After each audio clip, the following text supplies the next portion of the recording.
Pozdravuje Lukáš Zavry, dnes máme výnimočný deň, chcem vám ukázať, že máme novú Avru 3.0 vonku, je naozaj o moc pokrokovejšia. Chcem vám to skrátke predviesť.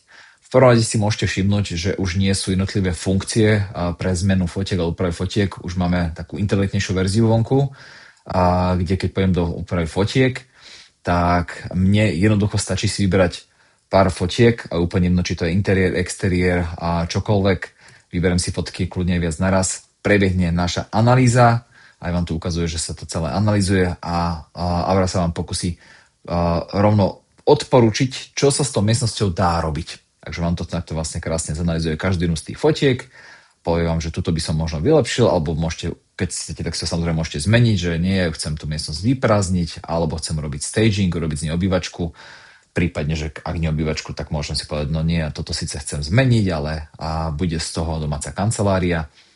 A takisto si môžem pozrieť pozemky a tie isté vlastne, že funkcie, ktoré ste už boli zvyknutí, len ako hovorím, je to inteligentnejšie. Viem buď robiť redesign okolia, alebo si vystageovať a napríklad toto, že nová stavba, že vybuduje vám dom aj s okolím a príjazdovou cestou, takisto všetky miestnosti vám zdetekuje automaticky, môžete vygenerovať, alebo si to pozmeniť podľa seba. V prípade, že chcete vlastnú úpravu hneď na začiatku, že nemusíte teraz vlastne vygenerovať prvú fotku, dáte si vlastnú úpravu, poviete si, čo chcete spraviť. A ako hovorím, tu napríklad ideálne, že postaviť dom, alebo chcete iba zmeniť plot, tak tu napíšete iba zmeniť plot a čokoľvek uznáte za vhodné, dáte vygenerovať a čakáte.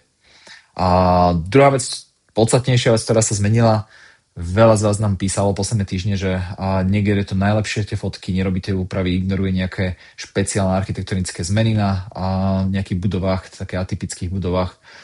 Skvelá správa, v podstate mesiace, na ktorých sme pracovali na novej Avre, sme práve vypustili. Čo sa teraz udialo? Avra ponovom lepšie rozoznáva architektúru, lepšie s ňou pracuje a vylepšili sme dosť vernosť tých fotiek, čiže sú ešte prirodzenejšie. Naozaj to robí teraz veľmi zaujímavé úpravy, aj či už svetelné, alebo aj celkovo s architektúrou, že môžete si že naozaj to je stále ešte vernejšie. Dokonca rozmazané fotky krásne zaostrí ešte viacej, tam pekné svetlo. Aj tie stavby, ktoré teraz stavia, tak samozrejme, že ešte vernejšie, že naozaj, je to veľký progres smerom dopredu. A čo by som tam možno ešte ukázal, že naozaj robí kus dobrej roboty. Viete si to naozaj upraviť podľa seba, tie vizualizácie sú moc zaujímavejšie, čo v konečnom dôsledku dúfame, že vám pomôže ešte viac predať, prenajať vaše nehnuteľnosti. Takže odporúčam vyskúšať, poďte sa s tým pohrať a dajte nám samozrejme vedieť, čo si o tom myslíte a ako vám to aktuálne funguje. Ďakujem, toľko, držíme palce a tešíme sa na ďalšie nové featurey a nové príbehy, ktoré vám potom odprezentujeme. Ďakujem krásne, pekný deň.